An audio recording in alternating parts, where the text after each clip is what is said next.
গ্রামের নাম ছিল শ্যামলপুর। ছোট্ট কিন্তু খুব সুন্দর একটি গ্রাম।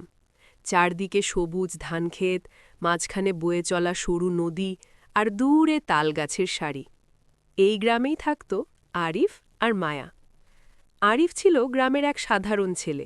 সে প্রতিদিন সকালে বাবার সঙ্গে মাঠে কাজ করত আর বিকেলে স্কুলে যেত। খুব বেশি কথা বলতো না, কিন্তু মনটা ছিল ভীষণ ভালো। অন্যদিকে মায়া ছিল গ্রামের স্কুলের সবচেয়ে মেধাবী ছাত্রী।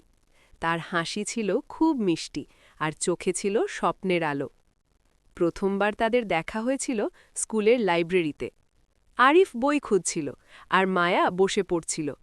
হঠাৎ করে আরিফের হাত থেকে একটি বই পড়ে যায়। মায়া সেটি তুলে দিয়ে হাসি মুখে বলল, এই নাও, সাবধানে রাখবে। সেই হাসিটা আরিফের মনে গেঁথে যায়। সেদিন থেকে সে লাইব্রেরিতে বেশি যেতে শুরু করে। ধীরে ধীরে তাদের মধ্যে কথা বাড়তে থাকে, কখনো পড়াশোনা নিয়ে, কখনো গ্রামের গল্প নিয়ে, আবার কখনো ভবিষ্যৎ স্বপ্ন নিয়ে। মায়া ডাক্তার হতে চায়, গরিব মানুষের চিকিৎসা করবে বলে তার ইচ্ছা। আরিফ চায় নিজের জমিতে আধুনিক চাষ করবে, যাতে গ্রামের মানুষ ভালোভাবে বাঁচতে পারে। তারা দুজনেই একে অপরের স্বপ্নকে সম্মান করত। একদিন বিকেলে নদীর পাড়ে বসে তারা গল্প করছিল। হালকা বাতাস বইছিল, আকাশে লাল রঙের সূর্য ডুবছিল। আরিফ হঠাৎ বলল, মায়া, জানো, তোমার সঙ্গে কথা বললে আমার সব দুঃখ ভুলে যায়। মায়া লজ্জ পেয়ে মাথা নিচু করল। আমারও তাই লাগে, সে আস্তে বলল। সেদিন তাদের মনে এক নতুন অনুভূতি জন্ম নিল, ভালোবাসা। কিন্তু জীবনে সবসময় সবকিছু সহজ হয় না।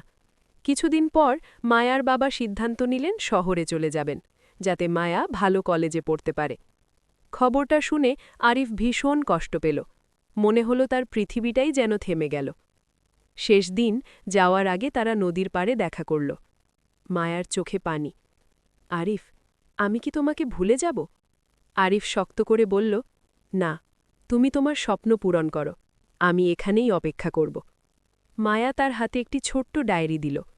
এতে আমার ঠিকানা আর স্বপ্নগুলো লিখে রেখেছি। তুমি আমাকে চিঠি লিখবে, ঠিক তো?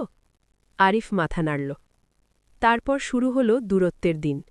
কিন্তু ভালোবাসা কমেনি। তারা নিয়মিত চিঠি লিখত। মায়া শহরে পড়াশোনায় ভালো করছিল, আরিফ মাঠে নতুন পদ্ধতিতে চাষ শুরু করেছিল। 5 বছর পর মায়া ডাক্তার হয়ে গ্রামে ফিরে এলো। একটি ছোট্ট ক্লিনিক খুলল। সেদিন গ্রামের সবাই খুব খুশি ছিল। আরিফ তাকে দেখতে গেল। অনেক দিন পর আবার মুখোমুখি। মায়া হেসে বলল, দেখো, আমি ফিরে এসেছি। আরিফ চোখে জল নিয়ে বলল, আমি জানতাম তুমি আসবেই। সেদিন তারা বুঝল, সত্যিকারের ভালোবাসা দূরত্বে হারায় না, বিশ্বাস আর অপেক্ষায় আরও শক্ত হয়। গ্রামের আকাশে তখন পূর্ণিমার চাঁদ। আরিফ আর মায়া পাশাপাশি হাঁটছিল। ভবিষ্যৎ নিয়ে নতুন স্বপ্ন বুনছিল। তাদের গল্পটা হয়ে উঠল ভালোবাসা, ধৈর্য আর সাফল্যের এক সুন্দর উদাহরণ।